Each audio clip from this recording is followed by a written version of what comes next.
I woke up to find a crackhead on my couch. And that's all I know, which is I'm very excited. An uninvited crackhead. Do I have to say that?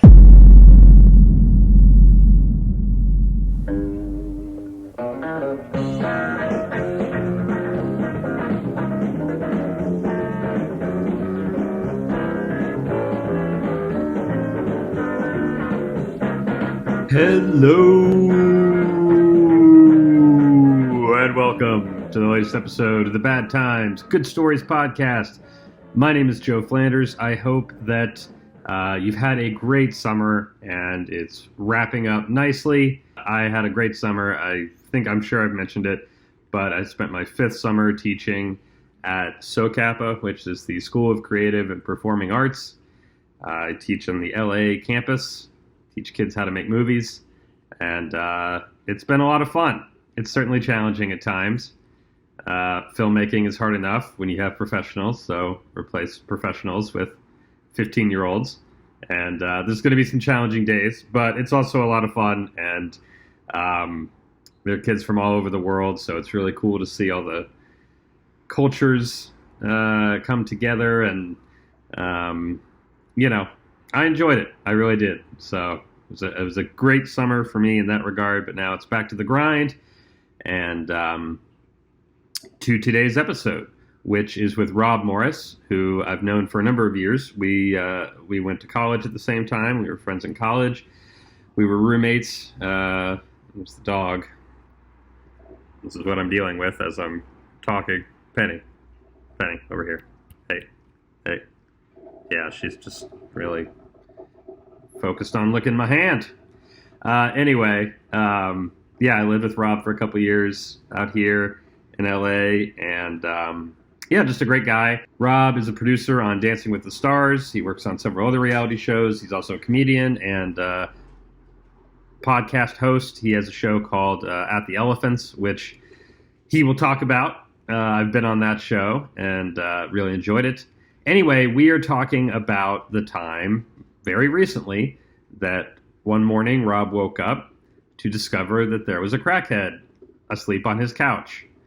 And just all of the craziness that followed that revelation, how he dealt with it, a lack of support from his roommates on the issue.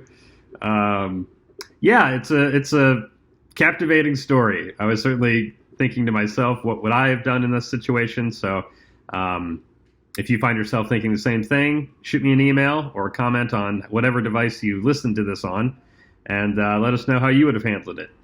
You can email me at badtimesgoodstoriespodcast@gmail.com, and check out badtimesgoodstoriespod.com for past episodes, merch, and a link to the Patreon page. Big thank you to everyone who has given those 5 stars on Apple Podcasts /iTunes.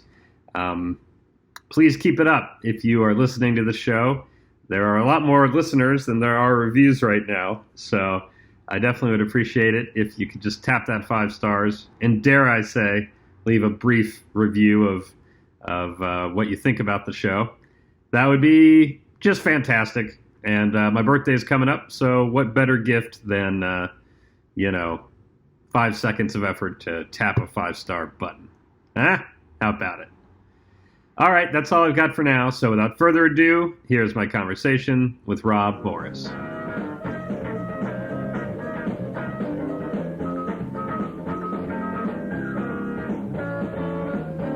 Thanks for texting me this morning, because I texted you yesterday to make sure we were still on. Yes. And I was like, because I'm that kind of person. No, I I get am nervous. too, I'm yeah. like, hey, I just want to make sure to we're good and, get details and shit. And it was good, and I didn't think I'd hear from you again until I got here. Sure. And then I got up this morning, and there was a text from you. I want to read it. I don't want to guess. I don't want to paraphrase. I feel like it's unfair to rewrite your writing. It was so good. I'm glad the viewer and listener is getting a little peek inside the kimono. Oh, it's not the first time you've used that expression with me on a show. Yeah. And I love it so much. I can't believe I haven't said it again since you said it. It's so good. Behind the kimono. It's so gross. So today at 9:53 a.m., Joe said, "You're the first guest to be asked this." That's important. as if it would have affected what he asked. He goes, you're the first guest to be asked this. Could you bring over a roll of TP? I'm out, and I also don't have time to get to the store before you get here. This is an hour and a half before I was supposed to be here. I'm sorry. I mean to get you mid-exhale. Oh, there. that's fine. I was like, he's got 90 minutes. I also want to mention that I did bring you TP. I forgot the one I was going to bring you from my house, so I got it on the way over here. Just so nice. I was 1 block away from your house when I realized I didn't have the toilet paper. So you know what I did? I went to the Shell station that took 2 minutes. I'm not trying to brag about being nice. The testament that you only had 90 minutes and couldn't have accomplished what I did in 4. I literally was like, I'll be there in 10 minutes because I was like, I gotta go get the toilet paper real quick. It took me 6. Like, it wasn't even the full 10 I thought it would take. But he was like, I only got 90 minutes for you to get here, man. The shower takes 70. Yep, you know. Gonna have to do my hair for the last 20, so. Well, the setup I'm not even gonna explain it. It could have been done. I could have done it. I know, that's what I'm saying. I know you are. Yeah, yep, it's true. I could have. But I hardly mind, and you know what? You got gas station toilet paper, so you got like what you deserve. Yeah, exactly. I will be honest. The reason I asked for it was in case you needed to use it. No, and I knew that because you don't want to be that embarrassing situation where you're like, hey, come on over. I'm hosting you. Would you like some water? Please don't go to the bathroom. Yeah, exactly. Like, that's weird. I put some tissues in there in case you need to. I'm sure there's stuff in the house you wouldn't mind wiping with, but that you wouldn't offer to me because that'd be weird. Yeah, kind of and I've gotten, it's just it is truly my biggest fear, and I still you would think after how many times it's happened to me, I would check before I sit down on the toilet to make sure there's toilet paper. I do not do that. And I still end up in various places, mainly people's apartments. 3 decades later. Yeah. And there is no worse feeling than having taken a shit, going to grab the toilet paper, there is none there. Right. And then if they don't have tissues or anything, then it's just... It's a mess. It's a mess. Oh, so gross. I like it. You've got to have some talent to get me laughing about bathroom humor. Like I'm not a snob or anything about comedy. I've just never been like a blue person who thinks like poop jokes are funny, but that's fucking funny, dude. You got me. I also think it's funny that like you and I lived together for 2 years. Yeah, probably a little over. Yeah, a little more than 2 years. And you're still asking me to bring you toilet paper when you run out. You moved out. Those privileges go away. Hey, bud, can I just score a roll? I haven't gone out. It's like, you live 20 minutes away. I just like text you. Hey, I'm like in your neighborhood. Could I just like borrow some toilet paper? I come by and grab a roll. Yeah. Oh, gross. Oh man. Well, we're not I'm here happy to talk about toilet paper. Yeah, we are. Well, and now the gesture outweighs the product that you got me. So I appreciate that. The gesture. Oh, for sure. Yeah, no problem. When you asked for 1 and I brought you 4. You did. So four gas station toilet papers really are equivalent to 1 Charmin. Yeah, yes. Exactly. And I was going to say, I appreciate that you are in the Finer Things Club when it comes to toilet paper, that you are a Charmin man. Oh, for sure. Through and through, right? Why fuck around? I have no money, but I will not buy if all they can say about it is septic. What is it? Like septic tank dissolves or whatever. Or whatever. If that's all they can say about it, I am not wiping my ass with it. Right. I just won't. For sure. Well, also if you don't have an extra quality assigned to the paper, if it's not strong or soft or it's like the version, like even if you buy regular Charmin, like what's wrong with you? Yeah, come on. I worked on a show once with a guy who was the Bachelor on one of the Bachelor seasons. And he came into rehearsal one day on a fucking rant about, he was like, people still use toilet paper. What the fuck? And we were like, excuse me? And he goes, why is everyone not on this flushable wipe game? It's like Majesty. And if you really do the research, they don't dissolve super well. It's not a good thing to wipe with those all the time. That's not a way to live your life. No. But it's like he had discovered them the day before. And he was like, what have I been doing? Dry paper for 30 years? Oh, my God. Yeah. He's like, what a revelation. Now, have you tried them? Oh, yeah, for sure. No, I keep them from time to time. Okay. Yeah, just when you really want to like treat yourself? I usually birthdays and holidays. Nice. That's good. Yeah, or like a Sunday. This is my cheat day. So that's when I'll indulge. Less and less specific. Or just a Wednesday afternoon, right. If it's just been a rough morning. What's that old Steve Martin joke? He's like, I only smoke weed in the late evening. Oh, and sometimes the early morning or the late morning. Early morning. Or the early, late afternoon. With it's like it fills in the whole day. That's right. It's when I get flushable. I haven't tried the wipes, so. I would give it a shot. Okay. I would have them. Could I borrow a few, or? No. If I do, I'm bringing you gas station flushable wipes. Oh, boy. Okay. So, yeah, we were roommates for a couple of years. You're still in that same apartment. Yeah. I think it's kind of become... I just like to imagine that apartment as a sitcom. And you are just like... You're going to be there for the whole run of the show. When you leave, the show is over. Yeah. I'm Ted Danson. Yes, right. Exactly. And they can move their Kirstie Alleys and their Woody Harrelsons around as much as they want. I'm promised that I'm not 50 years old also. I just made a Cheers reference. Could have picked a show that was on more than 3 years of my life.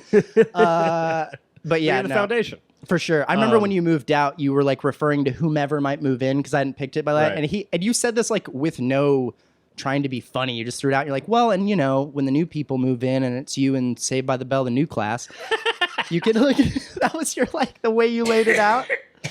I was like, that's pretty appropriate. And my last name's Morris. So right. Yeah. Exactly. Yeah. You're not wrong. Yeah. You're either way, this isn't a compliment. I was either going to say you're Mr. Belding or Screech, the two holdovers from the new class. Exactly. But it's not really a compliment to myself that I know that. So yeah, anyway. for sure. At least you picked a show that was on when you could read. Yes, that's true. That's true. Our references are highly dated. For sure. Yeah. We're even older men in our heads. So I was excited when you told me that you have a story to warrant the second appearance of a guest on this show. Yeah. When this happened, I was like, yeah, if you say no to this, I'm not sure what your show's about. Right. Like, this is like the most quintessential, like, it was not a good fucking time, but it's a great story. Like, yeah, not interested. Yeah, exactly. Okay, so for some context, right. You now live basically on a hill in Silver Lake. Right. It's like the foothills of the Hollywood Hills as they peter out. It's like the end of that steepness. Yes. So take it away. That's all the context we need. So this happened mid-June, and the byline, the headline of the story is I woke up to find a crackhead on my couch. And that's all I know, which is I'm very excited. An uninvited crackhead. Do I have to say that? Should I be more specific? It wasn't expected. So I woke up around 7 o'clock, and I should say that one of the things that's very important is I don't have trouble going to sleep, but I have a lot of trouble waking up at night. Like that's a thing that I deal with a lot. So one of the things I do to combat that is I sleep with a sound machine. Yeah. And it's pretty loud. And lately, some new people have moved upstairs, and it's gotten louder in like their activity, and they play music and stuff. And I don't want to complain or have an issue. And for the most part, I'm like, until it's crazy, I'm not going to do or say anything. So the night before this happened, it was pretty loud upstairs. And my girlfriend and I were like, let's plug the sound machine into the Bluetooth speaker and crank it to just drown out this shit so we can get to sleep. And it worked great. So the second night that we did it again. And I say this to say that I usually wake up a lot. Yeah. And I get up, and so like I'm checking in on the house in a way overnight. Not really, but like it happens. I'm walking through the house several times a night. Yeah. Did not do that this night at all. Okay. I slept all the way through the night and did not wake up. Yeah. I woke up in the morning pretty happy. Yeah. Because that doesn't happen to me very often. And I was like, I got a really good night's sleep. Me and my girlfriend woke up in the same positions we fell asleep in. Oh, that's magical. It's amazing. It's so rare. It doesn't happen, No. especially for me. I'm a really restless sleeper. Yeah. I crash easy, but like I said, super restless. So I woke up pretty happy, and then I opened my door, and without people who are listening to this, without getting too much into the architecture of the apartment, but basically, if you think about it, we have a little foyer. I don't know a better word for it. People give me a hard time for sounding fancy, but I don't know the fuck It is. we have an entryway to make it American. Right. And it's just this little hallway in front of the door, and you kind of go off to the left, and there's the 3 bedrooms, and then you go off to the right, and there's a living room, a den, and a kitchen. That's the layout of the apartment. Yes. So it's point being is like the rec side of the apartment and the living side of the apartment are kind of separated. Yeah, clearly. And so I step out my door, which is right next to the bathroom that I share with one other roommate. Then whose name is Philip. My other roommate, Kyle, is the one who took your room, which has its own bathroom. Right. It's kind of an important part of the story as well. So I get up, I open the door. The light is on in the bathroom, and the trash, which we like, the trash in the bathroom, we use like paper bags from the grocery store and just recycle them. We don't have like a plastic trash can or anything. So we just set a paper bag in there and fill it with stuff and then take the whole thing out and replace it. So that trash bag, which was 3/4 of the way full of, bullshit, gross stuff from the bathroom, is like strewn across the foyer. Oh. Like a full 9-foot spread of that trash from the bathroom to the kitchen. And the only way I can describe it is like it looked like someone had stood in the doorway of the bathroom, held it down like by the handles, and just kicked the shit out of it across the room. Right. And it was just like strewn, a word I don't use a lot. It was strewn across. So I'm like, what the fuck is this mess? Like, and from living with me, I'm not like OCD, but I'm a pretty clean guy. Yes. And I'm pretty like, if you don't keep up the apartment, I'll keep up the apartment because it's that important for me to not live in a place that's not clean. Right. So I'm like, what? I'm more perturbed than someone who would just be like, oh, this is a drag. I guess I'll clean it up, whatever. I'm like, what the fuck? So moments after I exit my door, Philip, the other roommate who shares this bathroom with me, comes out of his bedroom, steps over the trash. And I was like, dude, what is this? He goes, I don't know. And leaves. And I was like, what makes you think that's a suitable conversation for this moment? I don't know, man. Exit? Who wrote this script? Was that in mid-walk, too? Yeah. He didn't break take stride. A second to pivot and stop, look at it. Yeah, pretty weird. And then leave. Exactly. I mean, that's still a shitty way to respond, but So when he drives, every now and then he drives Lyft in the morning. So it's normal for him to leave at that time of day. Sure. It wasn't crazy. He was just like bailing. It was like he was getting up and leaving for work. But could not be stopped. And didn't seem at all concerned. Like, thought it was weird, but like, I don't know what to tell you. I was like, anything? So I'm like, okay. And he leaves, and there's too much for me to process to like stop him or be like, wait, no. So I was like, okay. Like, I just let him go. Yeah. And then I go into the kitchen, and it's a mess. It's like there's ice cream out that's like empty and turned over. I don't know if you ever saw it, but and maybe it wasn't there when you lived there. But in the foyer, we used to have a little key rack thing, and you took it with you. I replaced it with something else. There's a little stand there for us to put keys and bullshit on. Yeah. It has this little treasure chest tchotchke on it that's empty. It's just like a little bullshit thing you'd get at Pottery Barn or something, and it never moves from there. It doesn't even have anything in it. Like, it's just there to kind of fill out that table so it doesn't look weird. And it's in the kitchen on the counter. Like when you start seeing stuff that you're like, it's not that weird that someone would move something from here to there, but that thing never moves. Right. And there'd be no reason to move. And why would you? And what is it doing here? Yes. I'm like, and so my confusion level just keeps rising. I'm like, trying to figure this out. My brain is and like, all of this is just first thing in the morning. Like, you just woke up. I've been up for 6 minutes. Okay. At this point in the story. Is your story. girlfriend still asleep? Yeah. Okay. So you're just alone in this crazy situation. And Philip is left. Right. Clearly gave no fucks. And the lights are on, like as if people are here and the world, like when we get up, the lights are all off. We start turning the lights on in the house. They're all on already. And so I'm like, what the fuck? So I'm like, I gotta call him. So I call Philip. I'm like, hey, what the hell is going on, man? Like, what? The apartment looks all fucked up. And he goes, I don't know, man. First of all, it's hilarious to me. I don't think you've met Philip, but he sounds exactly like Jason Mantzoukas. Like, he's a white guy from Louisiana, but he sound like if he was in another room, you'd be like, it's fucking like, sure. How preposterous would that be? But that sounds so much like him that is he fucking in there right now? So my roommate's like, I don't know, man. It's like, I went to the bathroom in the middle of the night and I found your girlfriend there setting up some kind of scavenger hunt for you, man. My next sentence should have been, there isn't a part of that sentence I don't need explained. Like, from top to bottom. What?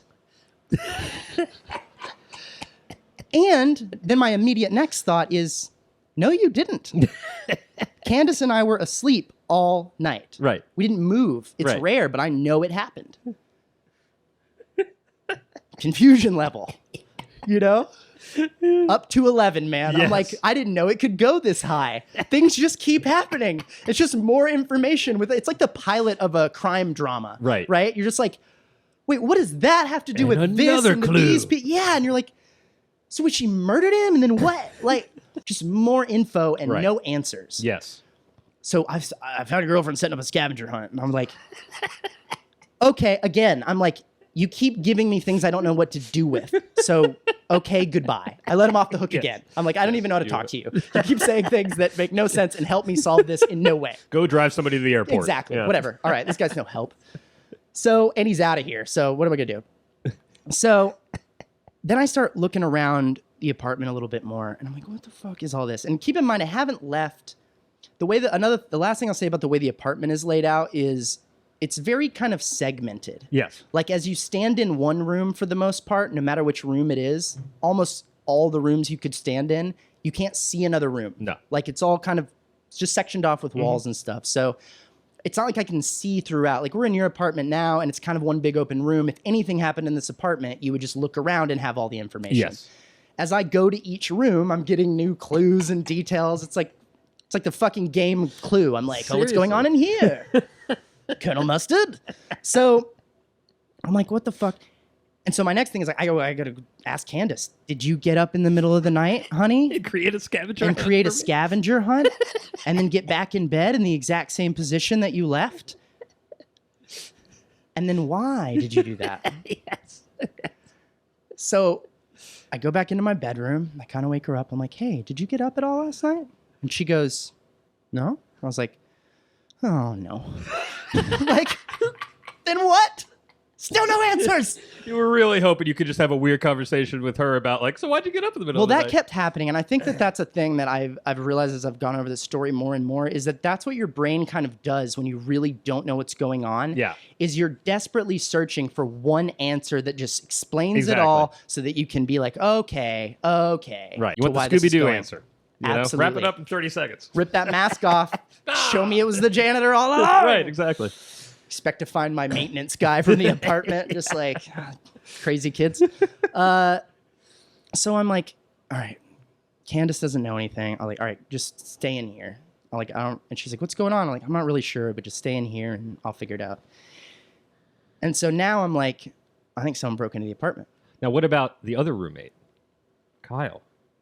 So Kyle is still in his room, as far as I know, Yes. and not up for the day. I don't know. I mean, Right. I'm not checked in with him.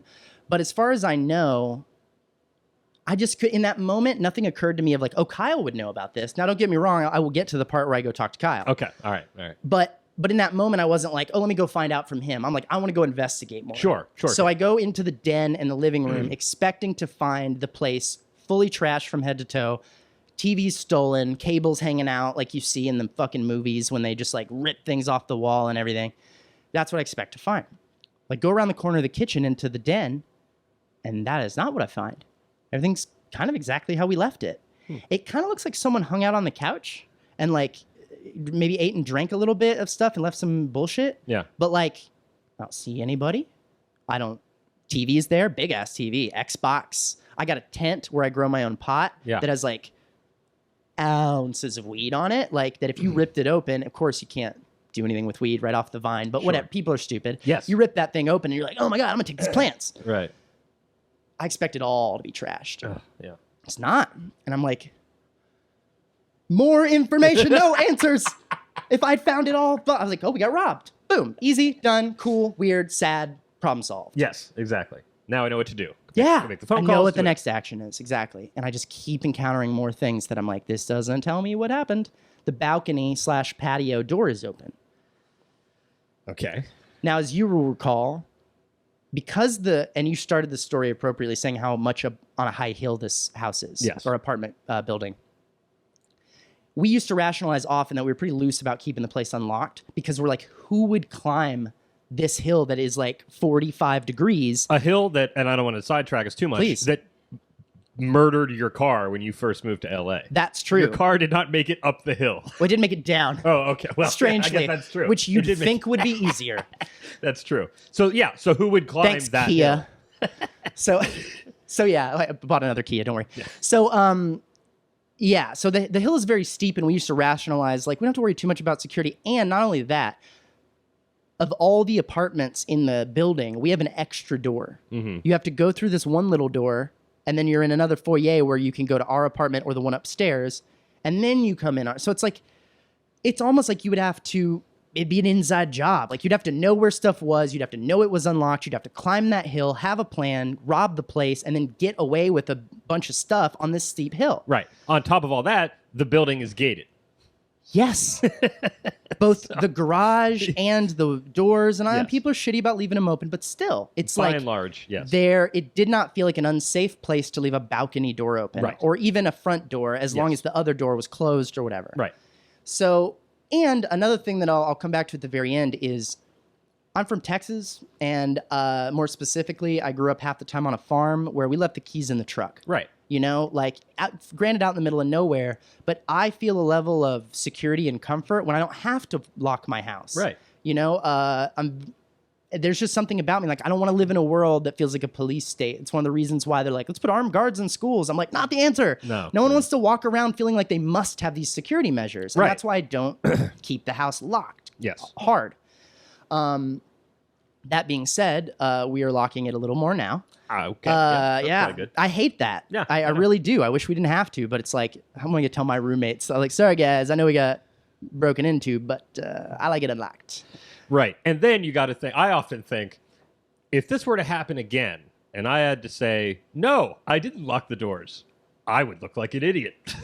In a way, it'd be like you have it coming. Yeah, exactly. Exactly. Even though that to me feels like getting fucking struck by lightning twice. Yes, yes. Because in the 4 years almost that I've lived in this apartment, we've never had any Right. problems. No.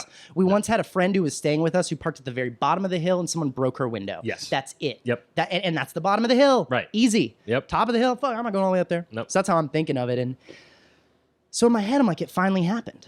Okay, so you open the patio, or you notice the patio door is open. But yet everything is not messed up. Right. And Very so I'm confusing. like, they came in, ate some ice cream, trashed my bathroom, and then left. They're the worst robbers in the world. Whatever. And so I'm like, I just don't get it. And then I'm walking back through the den. And I told you it was pretty much in one piece, but it looked like someone had hung out on the couch for a Yeah. while. Well, we left a big blanket on the couch. You know, Candace and I had been watching TV the night before, kind of cuddled up with the blanket. We're watching some TV, start to nod off. Let's go to bed. Leave the blanket there, right? So the blanket was still strewn, second time, across the couch. And I'm like, I don't notice anything, but as I come back by it, I see an arm. Oh. So they are in the apartment. Somebody is. Okay, you don't know who. I don't know who it is. I see this arm. It looks to me like a female arm, Okay. which I love because almost everyone who's heard this story thinks it's a guy all the way up until this point. Sure. Profiling people. Come on now. Come on. Be better. Ladies are crackheads too. Yeah, that's true. So, point being, I see this arm and I'm like, oh shit. But what I do, as I mentioned before, is I try to come up with a solution that explains it all, that is not as bad as I thought it was. Right. Kyle's sister must be in town. Kyle's sister. Kyle has a sister. Yes. The skin complexion looked fairly similar. It's all I can see. And the idea of her crashing on our couch, which she's done before, Yeah. is far more reasonable than someone broke in. Yes. Maybe she got a little drunk. Maybe she got a little high, Yeah. left some shit open, made a mess. We'll be talking about that. Right. But, oh, thank God. Yeah. Problem solved. So time to go to Kyle's room. Yeah. Knock on Kyle's door. He takes a second to get it. He kind of answers like around the corner because he was getting dressed. And he's like, dude, I'm not clothed. And I was like, that's all right. And then what I asked him was, I said, who's in the apartment? Yeah. And he goes, what? And I was like, who's in the apartment right now? You, me, Philip, Candace, and who else? He goes, nobody. And I'm like, Oh. thought I had the solution. And yet I have more information with no answers. Yes. And so I'm like, and he goes, what are you talking about? And I was like, there's someone asleep on our couch. And he goes, what? And I was like, yeah, dude, put on some pants and get ready. And he goes, okay. A little of what bothered me was how long it took him to come back out. I'm not going to lie. I did that math later, and I was like, how long did it take you to put your pants on, sir? I said there was a person in our home. It took him 3 hours. I didn't see him until the next day. No.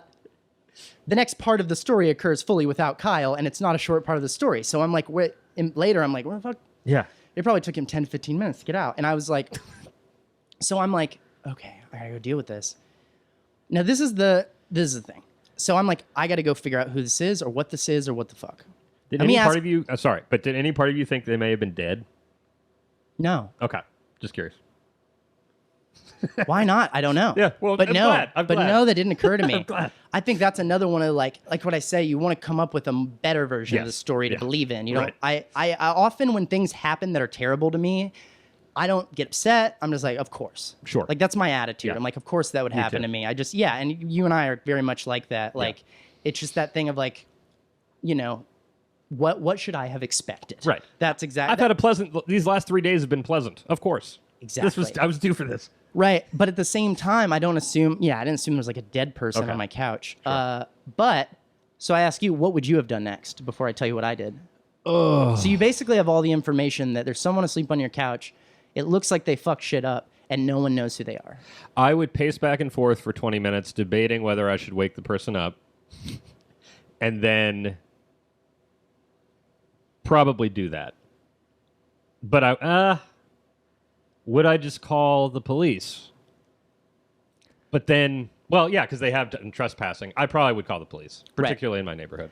I'm going to voice my opinion that would have been the right thing to do. Okay, sure. This is not what I did. Part of growing up in Texas in the county I grew up in, I'm from Williamson County, which is just north of Austin, a very liberal place. Williamson County is not. Yeah. It's like the very conservative, rebellious suburb of Austin that's like, we're not like those hippies. And so the county sheriffs there are notorious across the country for being hard asses. And they'll, you know, if someone broke into your house, but you've got a gram of weed on the counter, don't call Williamson County, because they'll be like, all right, we'll be looking into that, and you'll be coming with us as well. And it's like, are you protecting or serving me or what? Like, So that, along with the fact that I used to sell weed in North Carolina, and I was just generally raised in a family that shares this idea, you come up with what you could do to not call the cops first. Sure, yeah. That is not the go-to. Also, my sister is like a hypochondriac, crazy person who just calls the police every time there's a crazy problem. Right. So I'm even more rebellious to that, being like, we don't have to call the fucking police every time we're like, oh no, well, it's... This still would have been one of those times. I think she would have been right. The next step should have been 911. But I had a couple of things going on in my head at the time that kept me from doing that. One of those was, I don't believe in criminalizing addiction.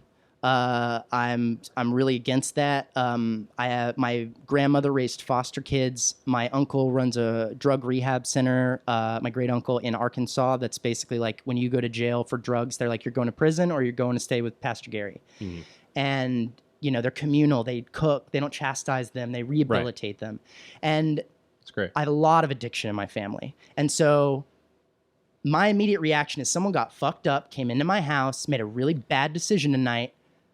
But should that ruin their whole life? Right. And what could this mean? I don't know. You know, and I'm afraid of the fucking cops. I'll be honest. I'm not someone who's comfortable when they're around. I used to wait tables at IHOP in North Carolina overnight, and I knew all the cops in town, and those relationships were fine. But when it comes to my home and actual crimes and policemen doing their jobs, which I think they should, I'm not anti-police, but I'm just nervous. I'm anxious about it. And part of why I moved to North Carolina, moved to California from North Carolina, which we talked about on the last episode. I don't like feeling like a criminal for taking my medicine. Right. And I have for a long time. So I didn't call the cops right away. Yeah. I want to give her a chance that she doesn't deserve. But I want to give it to her because I'm like, maybe you fucked up, you know, the worst night of your life. Maybe someone roofied this girl. Right. And she just doesn't remember anything. Yeah, and she may have been in that building with somebody else and then exactly. I don't know if she wandered off the street. She could have come from upstairs. Right. How many times did people have parties upstairs, come down those stairs and enter our apartment if the door wasn't locked with a deadbolt, thinking that was the exit and go, oh shit, and close it. If you were like blackout drunk, you might not close it. You might just come in and think, oh, I'm in my apartment or whatever. Yeah, who knows? And I just want to give her a shot. It's just part of who I am. Don't give me too much credit because that'll change in this story, not in my life. So I'm like, I gotta wake her up. My first idea is I need to get a weapon of some kind because I don't know what's under the blanket. Right, and that would be why I would have, called. I have no idea. She could have a gun, a knife, whatever. Right. So my attitude is, and I've got a couple things, right? I've got like a baseball bat and some like, old swords on my wall and stupid shit like that. And Aluminum or wooden bat? Wooden. Nice. Yeah, thank you. So the Big Stick, it's called. It's the brand name. And I also have a flashlight that's a taser. Which is like the best thing I could have had, but I couldn't find it. That was what I was actually going to use, because you just look at it, you're like, oh, he's got a flashlight. It's kind of weird. Yeah. But all of a sudden you click that button and it goes pop, pop. I remember like, oh, that. Shit. Yeah, I remember when you got that. Yeah, it would have been the perfect thing to Yes. have in the moment. Yes. She pulls the thing back. She's got a knife. Pop, pop. Okay, now we're on a fucking standoff. That's scary, but it's a standoff. You're not coming at me. Right. Couldn't find it. I know where it was. Turns out it was in my car where I usually keep it. I just didn't think. And I should also say, as a Texas farm boy, I have a gun. Sure. I own a gun. It's in my apartment. I don't own any ammunition for that gun because I'm not an advocate gun user. But it's a family heirloom. My grandfather died. They gave me his gun. I still have it. Yeah. I could have brought it out and held it. Sure. And just been like, hey, as we have this conversation. I didn't do any of those things. I woke her up verbally. It wasn't easy. Mm-hmm. It took 5 or 6 lines. How far away from her were you? 6 or 7 feet. Okay. Yeah. Safe distance. Out of swinging distance, but not out of lunging distance, right? Like close enough that if she really... But she also seemed like a smaller person, Sure. and I have a thing of where like I feel like if I could take someone physically, I don't get too scared. Yeah. Which doesn't matter if she's a gun. Yeah. Yes. But that's just how my brain was working. Right. So I woke her up. She pops up. She's scared, right? She's like, oh, fuck. Later, in retrospect, I'm like, she didn't mean to fall asleep. Whatever her plan was, passing out. She ate the ice cream, I think, and got a sugar high and then crashed hard. Sure. She was really high, I think. I'm pretty sure. So I wake her up, and you'll appreciate my questioning because I still don't get it. My first question to her was names. I said, who are you? That was my very first question. Sure. Fair. Yeah. Who are you? She goes, what? Strike one. It's like your name on the SAT, honey. It's like 500 points. Like, what? Okay. Right. Next question. I said, name someone in this apartment. She said, what? I was like, name someone who lives here now. And she goes, Xavier? Oh. Strike 2. Strike 2. And we really should just go ahead and walk her to first because... Yes. Or so, like, just get her out of the game. Yes. Xavier? Yeah. No. Yeah, how many people named Xavier have you met in real life that didn't like run a school of X-Men? Yeah. Like there aren't any others. I knew one guy in high school who did not look like me. That's all I'll say. Yeah. Look at my face and make a guess. There's like 100 white names. Yeah, just say Josh. Or John, or Scott, or Zach, or anything. Like Xavier. Ooh, bad guess. Yeah, that is a... So she's on strike 2. Yes. Which we're not playing baseball. This is you broke into my house, so we go to strike 2. That's the end of the strikes. We don't do 3 in this game. We don't need another example of how Absolutely clearly she not. shouldn't be here. Yeah, she's done.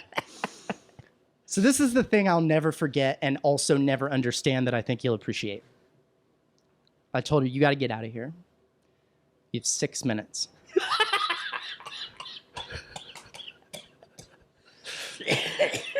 Not 5, Joe. Not 7. And I didn't say it as a joke. No, I'm sure. I didn't hesitate to come up with the number. Like, hey, you're out of here. Get your shit in like 6 minutes. You get 6 minutes. It is 7:41 right now. 7:47. You're out the door. Exactly. I think if I could figure out what in my brain made me pick that number, I would understand so much more about how my brain works. Like, because I don't think I'll ever understand why I was like, 5 minutes is just quite not enough time for this young girl. But what am I going to give her 7 goddamn minutes? Yeah. What am I here? That is hilarious because I think it does speak to like the compassion angle that you generally have towards people. So I think in that moment, 60 seconds. Yeah, I think in that moment you're just like, well, 5 is appropriate, but who am I? Come on, I'm some kind of monster. What do I give her? Like 7, 8, 9 minutes? Yeah, It's crazy. That's obscene. Yeah, absolutely. Six You know what I minutes. thought about too later was that Harlan Williams and something about Mary was like 7-minute abs. And the guy's like, well, you're screwed if anyone comes up with 8. And he's like, no, 7.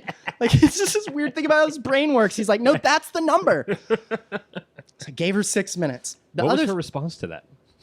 okay. Okay. It would have been great if she was like, what? It would have been her only other line. Yeah, exactly. So, yeah, I gave her 6 minutes, and I walk away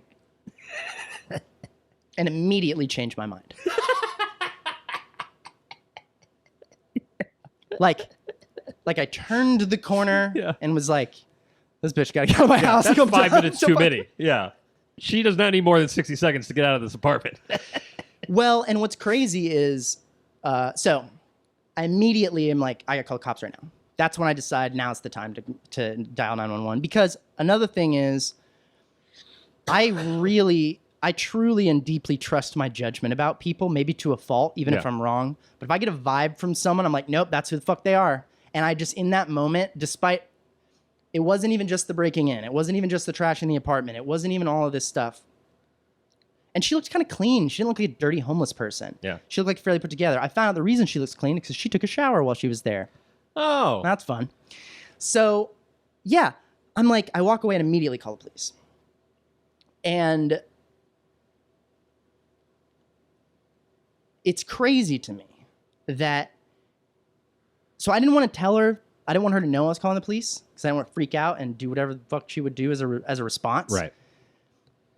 But I also like needed to verbally call. You can't text 911. So I'm like, I got to go outside. Yeah. So I have to leave Candace and Kyle alone in the apartment with this person. And I don't know, like, now all of a sudden I'm juggling too many plates and balls that I'm like, now I've made a fucking mess. Right. Bigger than the mess of my apartment. Like, because now I've got a scary person, 2 people I care about a lot, all of my stuff. And I just left her in there. But I don't know what else to do. I'm like, how do I call the cops looking at her face? Like, what if she lunges at me or something? You know, like, I'm like, that's now, what about the same going thing into to do. your bedroom where Candace is and closing the door and calling? So what I did was right after I left Kyle's room and found out it wasn't someone we knew. Yeah. I immediately went to Candace and was like, there's someone in the apartment. I don't want to alarm you, but just stay in here. Lock the door. Okay. So I left her in there to do that. And that's another reason why I was like, I don't want to encounter either of them until I have more of this solved you don't and want to answers. scare her. Yeah, exactly. Yeah. Okay. Makes sense. So I go outside the apartment, like right in front of my door, that kind of little area, just outside the door to the building, and call the cops, and they keep asking for a description of her. Yeah. Like, what's she wearing? I was like, I don't know. I wasn't looking at that. I was looking at her face. I was trying to talk to her and trying to figure out who she was and track her expression. I didn't notice her shirt color. I just didn't. I'm also just don't pay attention to that kind of shit very well.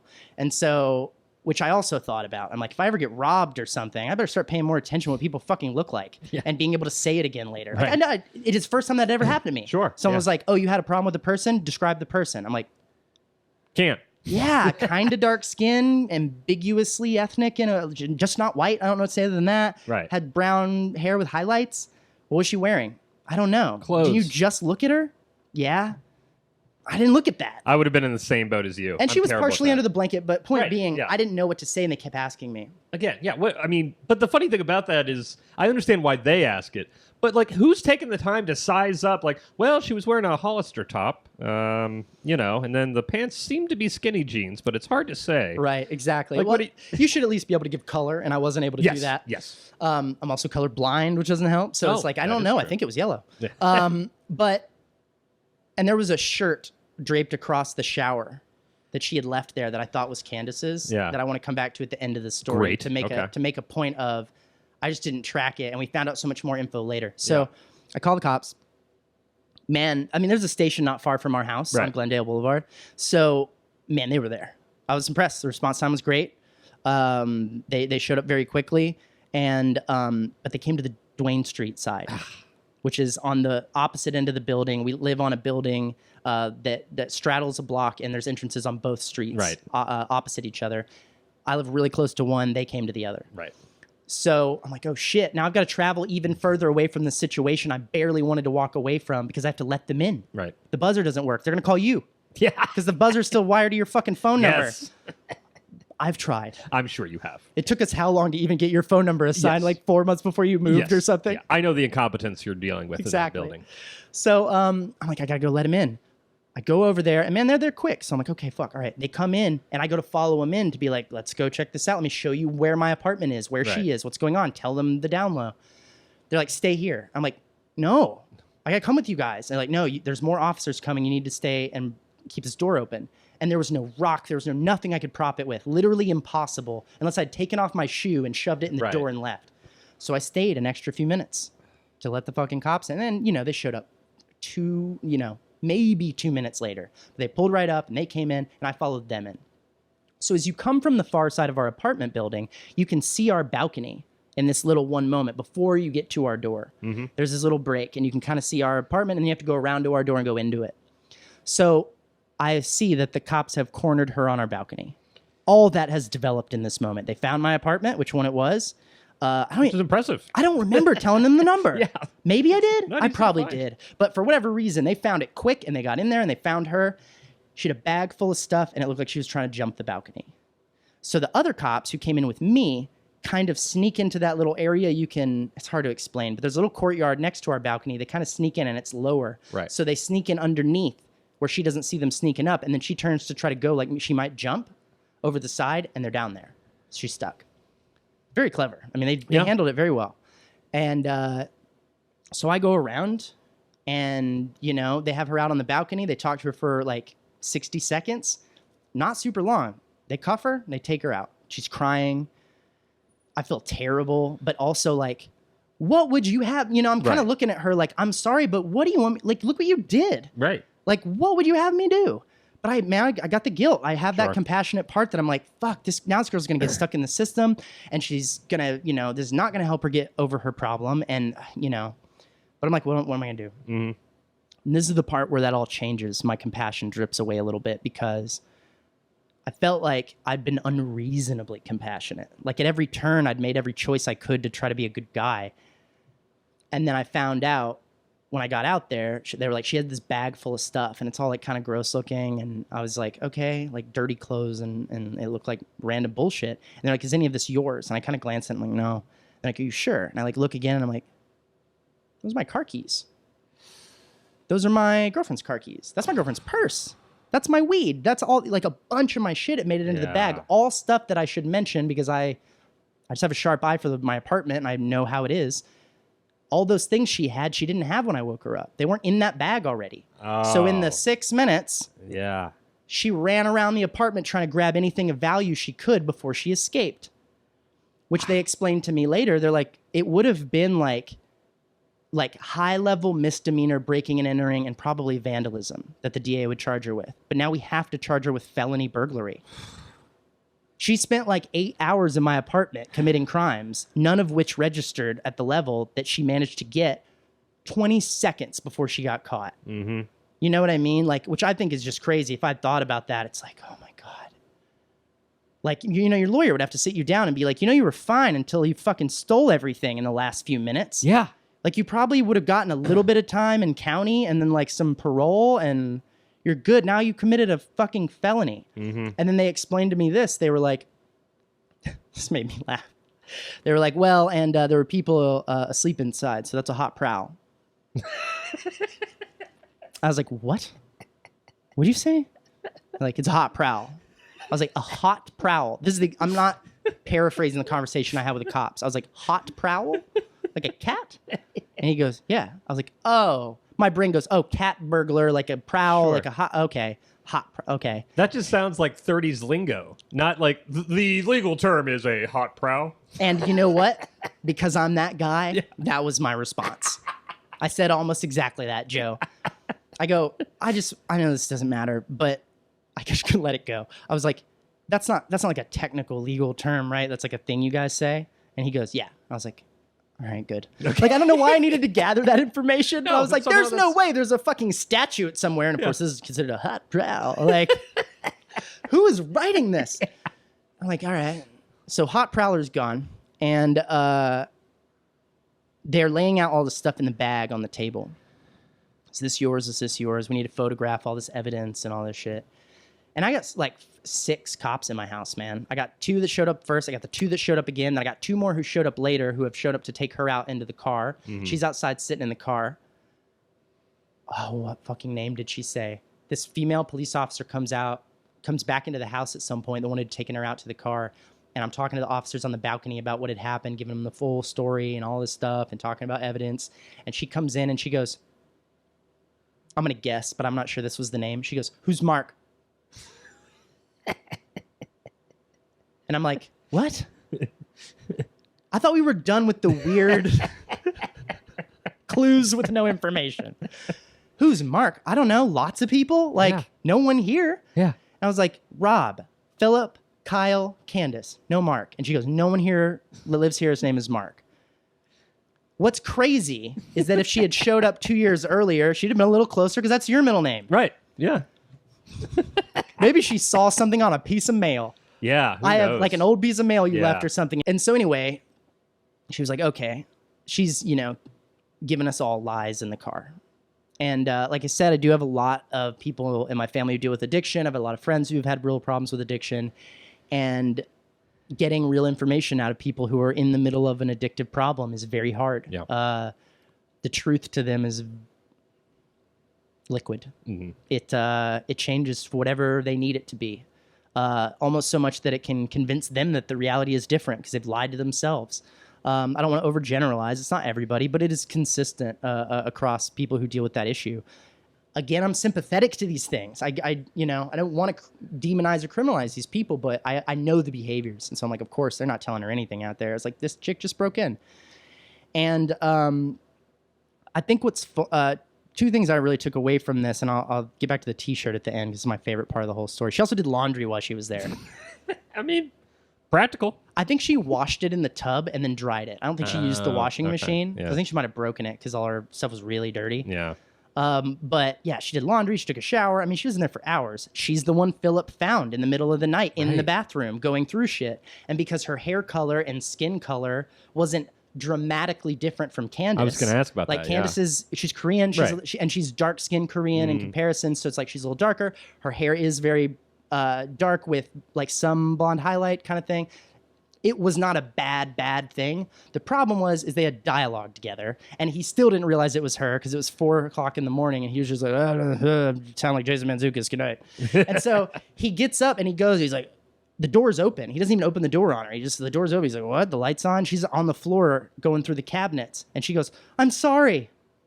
And he goes, ugh, and just goes back to bed. Oh, God. Which is, to this day, anytime I need to win a fight with that guy. Yeah. I'm like, why don't you just chill out, Mr. Letting people be in our apartment?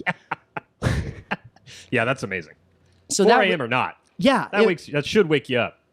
The trash was probably, like, it was all fucked up already. And the fact that what he gathered from that was, I guess Candace is in there setting up a scavenger hunt. I should just go back to bed. Yeah. Whatever. Okay. And then in the morning, did no more investigating. Just left to go to work. Anyway. I love Philip very much. The way he dealt with that was so weird to me. My favorite part of the whole story is she left a T-shirt over the shower that I think she had maybe been wearing before, had another shirt, cleaned it, was drying that one, whatever. Had words on it. It's like, looked like a very typical like Forever 21 or some shit, right? Yeah.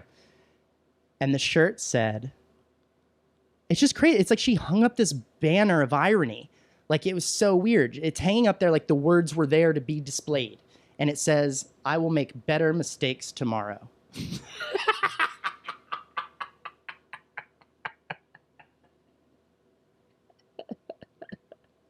You can't write it. I mean, you can't, like... That's amazing. It's funny. I was just having a conversation with someone recently. People say, like, you can't write it. It's like, yeah, you could.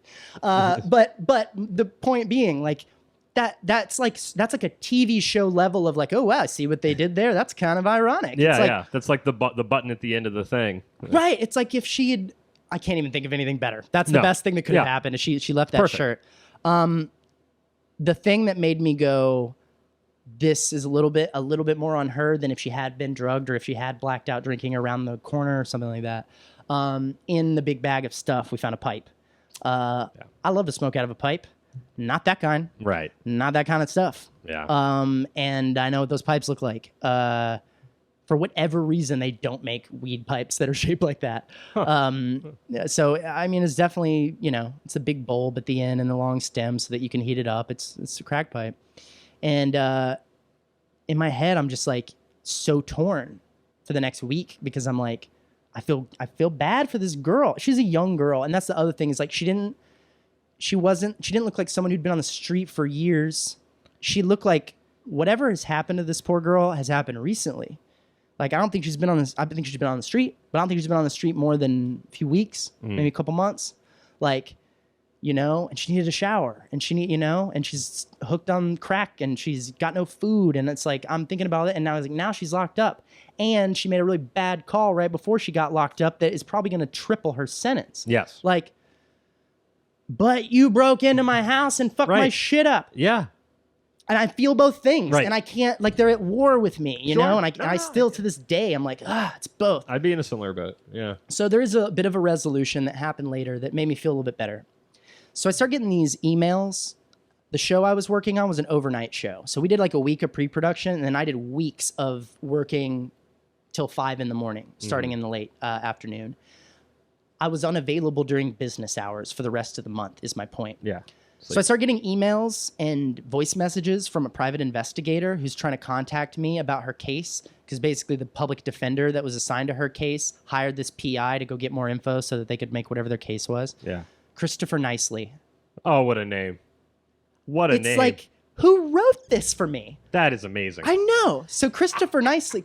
Oh, Chris Nicely is trying to get a hold of me to get more details. And he's like, hey, but he keeps calling when I'm not available. I'm like asleep in the middle of the day. He's calling at like 10 a.m. And I'm like, man, I'm fully asleep until way later. So he keeps trying to get a hold of me and I don't have time. The show ends and I finally call him back when I'm back on being able to be awake at daytime.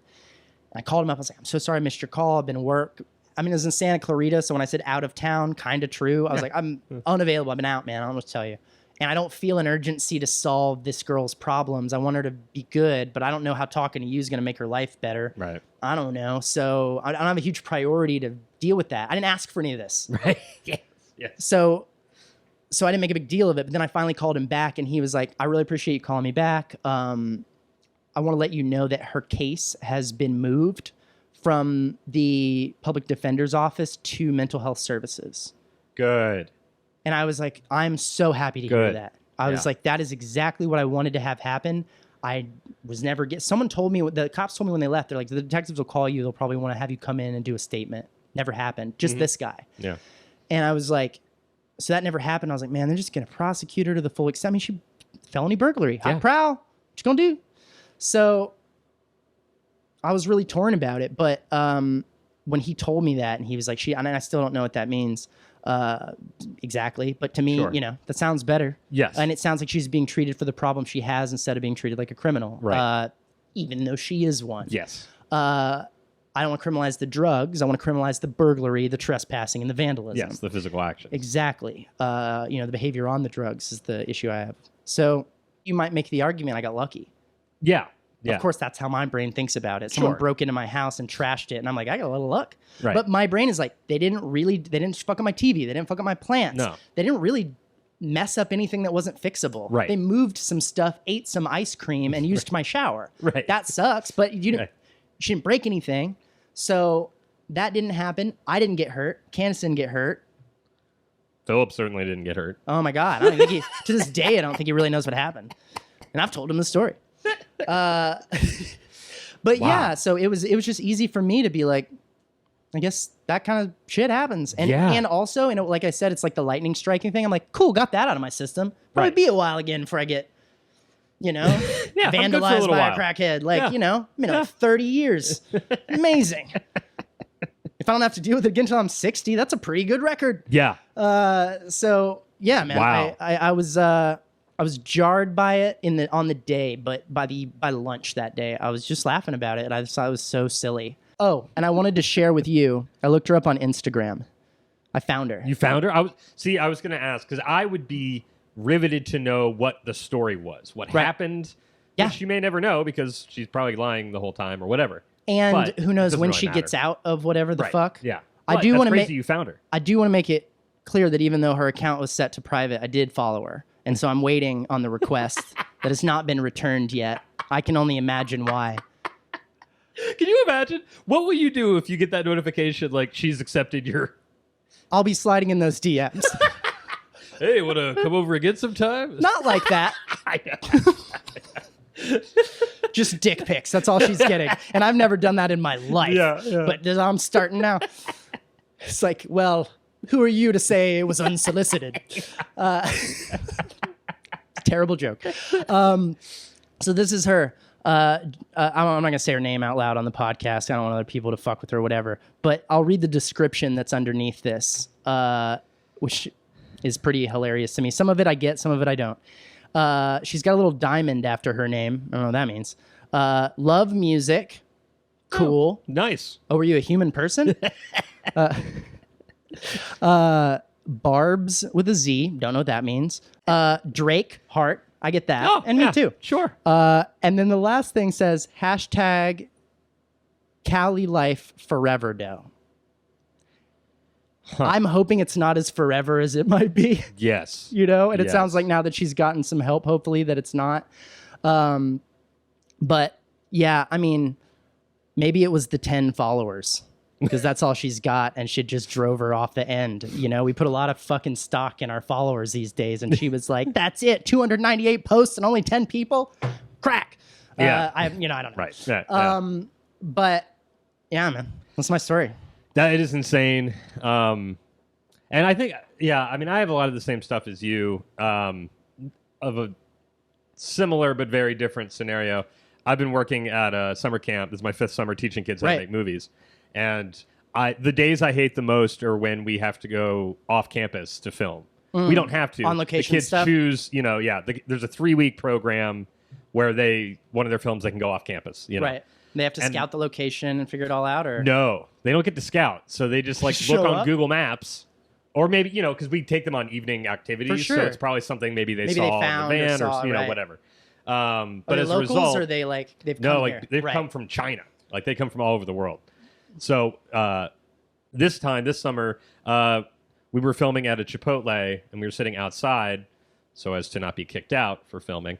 And a homeless guy just grabbed this kid's burrito. Started walking with it, and then the kid was outraged and started following him, and then I followed the kid, and he was like, "Sir!" He still called him sir, but he's like, "Sir, give me that fucking burrito back." "Excuse me, sir, I need that burrito." "Kind fellow, give me my fucking food." Yeah. That's so funny. He was clearly homeless. Right. And was just like, "Come on, let me have it." And the kid kept on saying sir, and then was getting more and more vulgar, but still saying sir.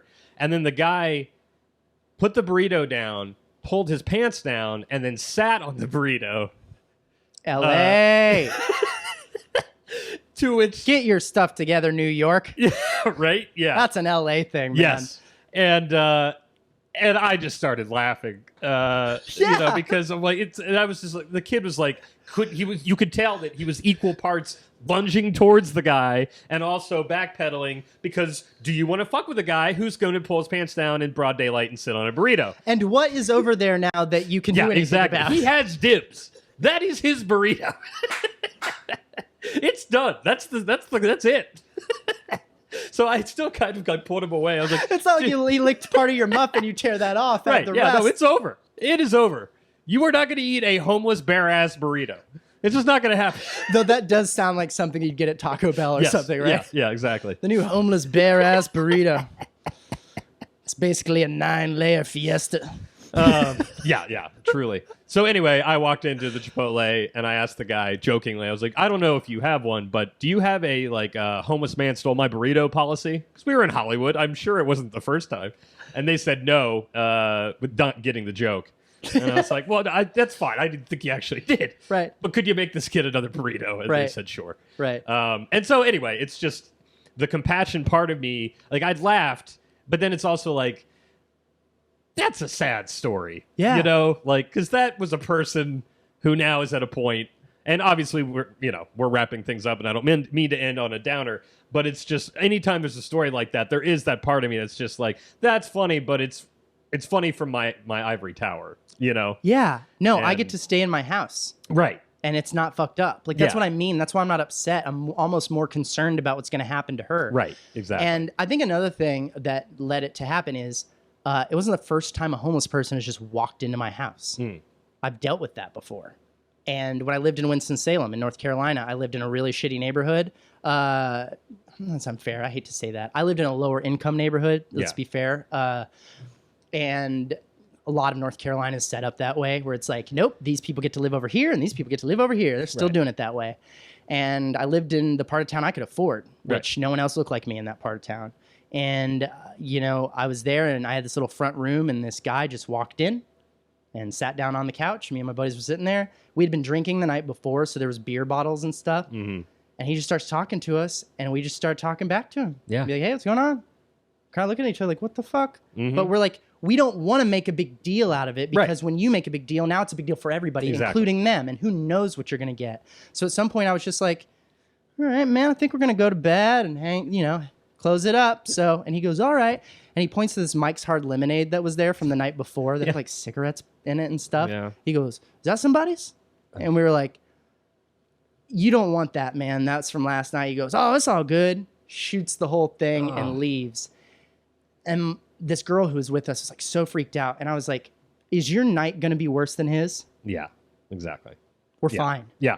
Nothing happened to us. I had nights like that. No harm, no foul. Yeah. Like, that's just how it goes. Like, people have difficult times and I don't know. So it's just baked into me to try to be understanding. But yeah, you and me both. But there is another side of the story always when, oh my God, this crazy guy. It's like, he's a guy. He is a person. He had a rest of that day just like you did. And it probably was worse. Mm-hmm. Especially when he found out he was getting charged with a felony instead of a misdemeanor. Like, because that kid wanted to we should call the police. I'm like, we're not going to call the police. Right. He took your burrito and, it's if he decides for himself that he'd rather be in jail, because I know sometimes that does happen, he can. There's all sorts of stuff he can do to get himself there. Just pee on a cop car or whatever you want to do. Yeah. So anyway, that is a crazy ass story.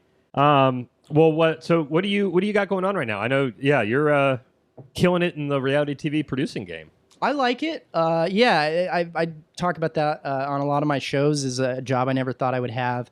I'm going back to Dancing with the Stars this month. We'll be back for season 28.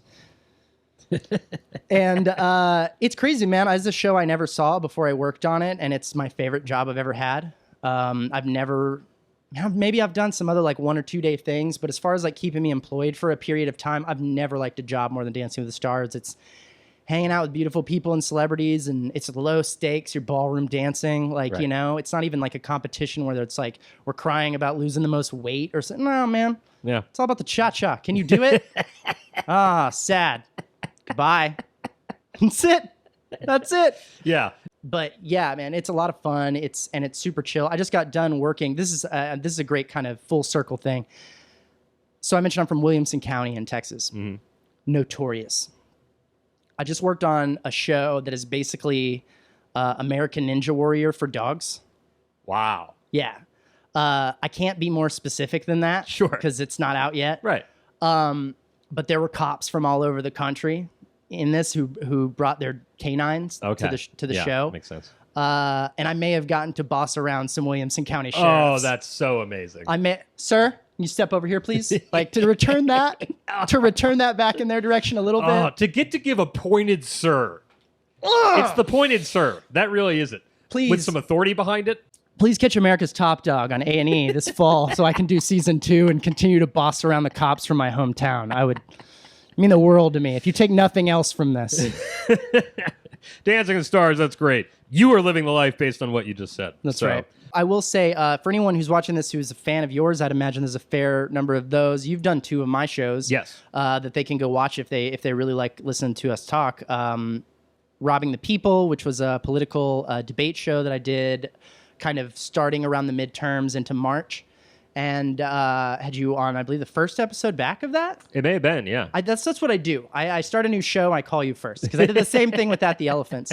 At the Elephants is another podcast that I host that's currently ongoing. It's every week. Mm-hmm. And you did episode 19 of that, which great conversation. Yeah, we talked all about the Myrtle Beach arrests. Have you talked about that on this at all? Yeah, it's come up. Yeah. Right. Yeah. You didn't tell it in its full thing? Not as detailed as I did with you. So there's a place to go find that. And yeah, social media at Rob Morris Yo. You can find all of my stuff. Got a new website too, right? New design. I do. Looks good. I redid it. I have all of it. It's really what it should be in its most simplest way. And I'm not a big fan of websites because I don't go to people's websites. So when people are like, you should have one, I was like, why? I don't go to anyone else's. Right. But some people do. Yeah. So I made one. And it is a great, if you give a shit about anything I do, it's all there. Right. Every show I work on. I mean, it's got a producing section for all the reality TV stuff I do. project section for my podcasts. And so, yeah, I enjoy it. Putting that stuff together. And At the Elephants has been great, man. I'm having so much fucking fun doing that show again. For anyone watching, we went to the same college, North Carolina School of the Arts. The podcast is centered around alumni, faculty, guest artists of that school. And I never run out of people because they graduate people every year. And, a fair amount of them move out to LA. I'm just actually this morning, which I'm sure this won't line up, but weeks ago when we did this interview, friends, I just put out one with our very good friend, Daryl, DC Wade. Oh, great. Yeah, his episode dropped today. One of my favorites we've ever had. Great. It's really good. So yeah, that's it. That's all I got. That's awesome. That's plenty. Please keep watching Dancing with the Stars so I can do season 74. Never get tired of it. Thanks for coming on again, man. Thanks, man. Appreciate you having me. Definitely. That was the episode. I hope you enjoyed it. Thanks so much to Rob for coming on. I'm glad that he texted me and said he had a story worthy of telling. I definitely think that's the case. Again, I'd love to know what you would have done in that situation. So shoot me an email, badtimesgoodstoriespodcast@gmail.com, or comment on YouTube if you watch it, or whatever you like to do. I'm curious to hear how people would have handled the situation. So thanks again to Rob for coming on. Again, he's on Instagram @RobMorrisYo. On top of all the producing that he does, he's definitely a driven self-starter, like I like to think that I am. He's always putting out different types of shows, new programs, some political, some comedy, a little bit of everything. But he's a great guy, and I'm glad to know him. So, that's all I've got for this week. So until next Wednesday, keep laughing.